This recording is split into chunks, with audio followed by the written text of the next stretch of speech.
equation for a given energy band. For example, this energy band M, or energy, so it's energy band M, for example, this one. And we consider the perturbation, so we can write down the corresponding energy spectrum. So it means that we go a little bit away from this 0 point and describe in terms of this term, extra term, and this way we can find how the energy for this band depends on K. So E for band M as a function of K, now it depends on K. So we start from the 0 order point, 0 order point, plus, then we calculate the diagonal elements. So the first order correction. So we calculate diagonal elements. Diagonal elements of this expression usually 0, because diagonal elements of operator P, and it means that usually this symmetry of the state, for example, if you consider conduction band state, it will be S orbital. So U0 is the matrix element of operator P, which is a derivative. So it has the same symmetries, for example, as X, Y, and Z. So it will be U and 0R with the same wave function, it will be 0. Because usually the symmetry of this state, if for example we consider S orbital or something like that, it will, because P will change the parity of the state, and because it's multiplied by X effectively, so usually this matrix element will be 0. The matrix element of this term will be not 0, it will be H squared K squared divided by 2M. And if you consider only this term, then you can see that it will produce a parabolic energy dispersion with the effective mass which is exactly equal to the free electron mass. Because in this expression, M is the free electron mass. But then we can add the second order correction. In the second order correction, we need to consider matrix element between M and all other states. And in this case, this will be matrix element of this Kp term. So it will produce the extra expression. So it will be H squared divided by 2M. H squared divided by M. H squared divided by M squared. And then this will be the sum, so the second order term, so it will be matrix element sum of all possible values of n, un at k equals 0, so 0, matrix element of kp, so we can write it down as a k times p, um 0, and this will be squared, so it's a standard second order correction to the energy, En minus Em at k equals 0. So it's k equals 0. And now you can see this is also quadratic dependence on k, and this will change the effective mass of the system. So this is how at least we can find the effective mass of this electron. So if we approximate this expression as a H squared K squared divided by 2M star, the effective mass, then from this expression we can find the effective mass of these electrons. So this is it's still a little bit parabolic dispersion relation, and because we have K squared dependence, and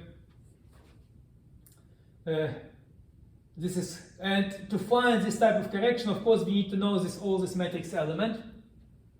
So we need to consider the sum of all the states. Of course, when you go very far from this state M, then this denominator will be small, because it will be energy difference between these different levels. So it will be small, so the contribution will be small. But in principle, this expression gives us the effective mass of this state. And usually we can apply this approach to conduction band, for example, conduction band in metal. So we can find the effective mass of electron in metal using this type of approximation. So this is one of the application of this KP method.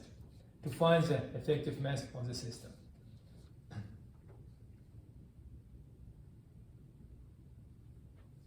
And for metals, it produced very good results for the effective mass, and for the conduction band effective mass, and this is how we can use this type of approach.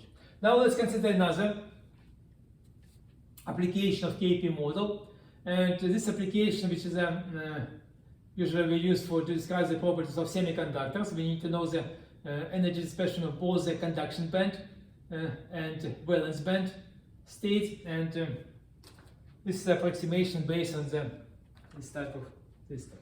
So let's look at the following example. So we start with the same Hamiltonian. This is our Hamiltonian, and now we consider only two states.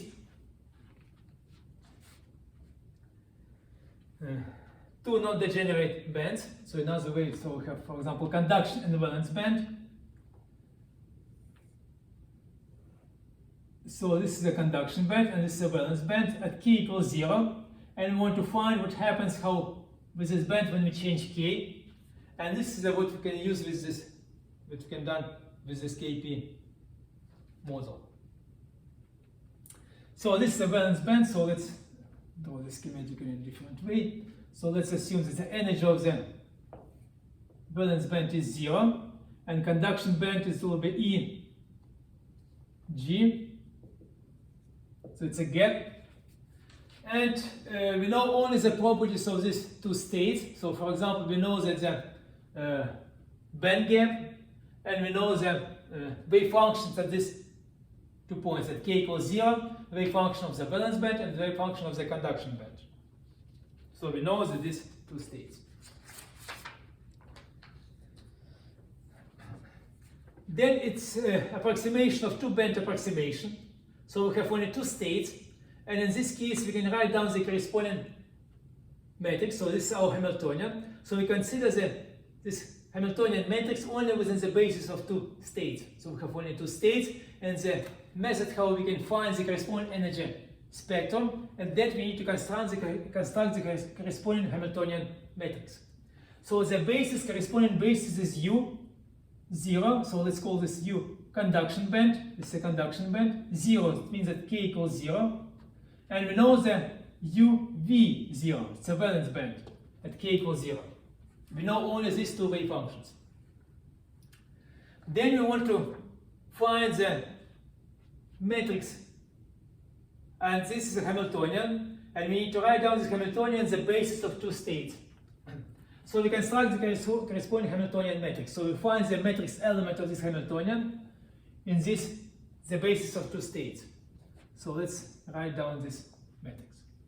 So this matrix element will be matrix element of the conduction band state Hamiltonian. This is our Hamiltonian, total Hamiltonian conduction band.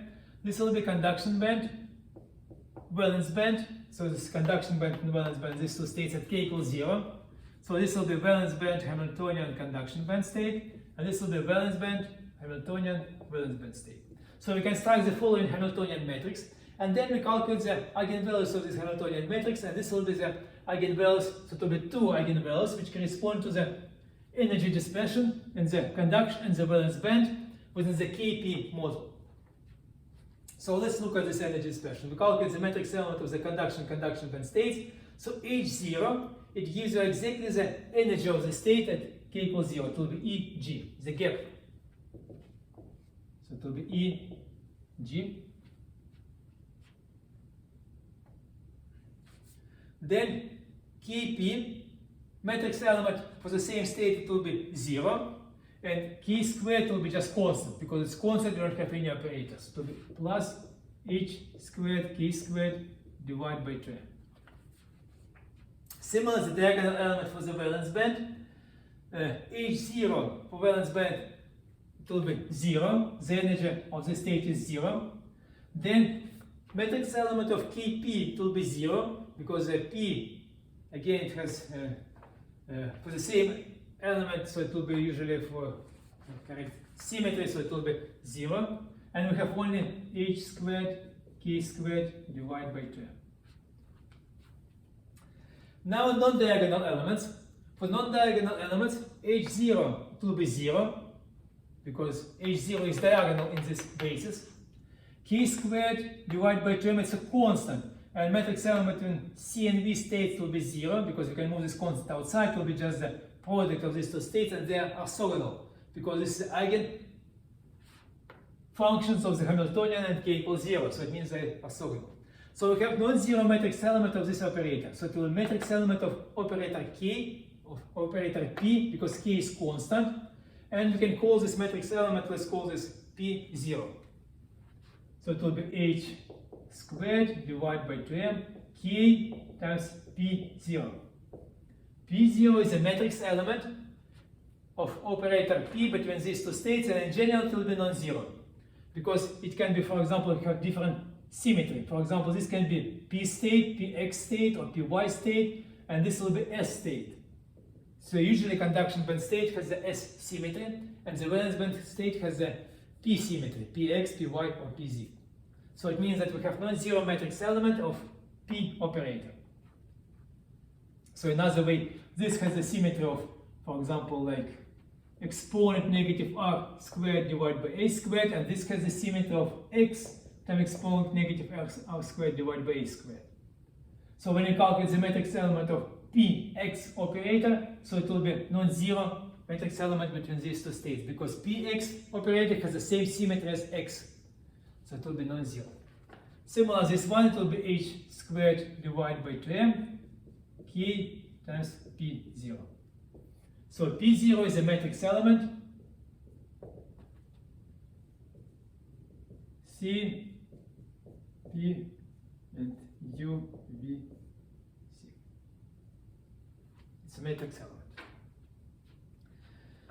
Now we need to diagonalize this matrix. It's 2 by 2 matrix. We can easily find the eigenvalues of this Hamiltonian. So it will be of this matrix Hamiltonian. So we need to write down the corresponding eigenvalue equation.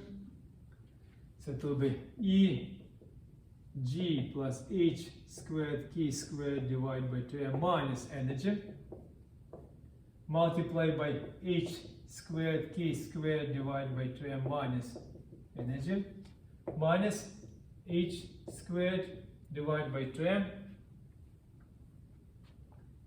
K P0 squared should be 0. So this is the eigenvalue equation from which you can find the energy spectrum. So it's a quadratic equation. You can easily solve this equation. So it will be energy, it will be the energy of these two states sum divided by 2. So it will be 1/2. So it will be E1 plus E2 divided by 2. So it will be EG plus H squared K squared divided by M. So it will be E1 plus E2, so it will only have the two energy levels. It's very similar to what we have for the free electron system with a weak periodic potential. So we have two energy levels coupled by some potential. So this will be E1 plus E2 divided by 2 plus minus square root of E1 minus E2. So E1 minus E2, it will cancel this K squared dependence, it will be just gap plus minus 1/2 EG squared plus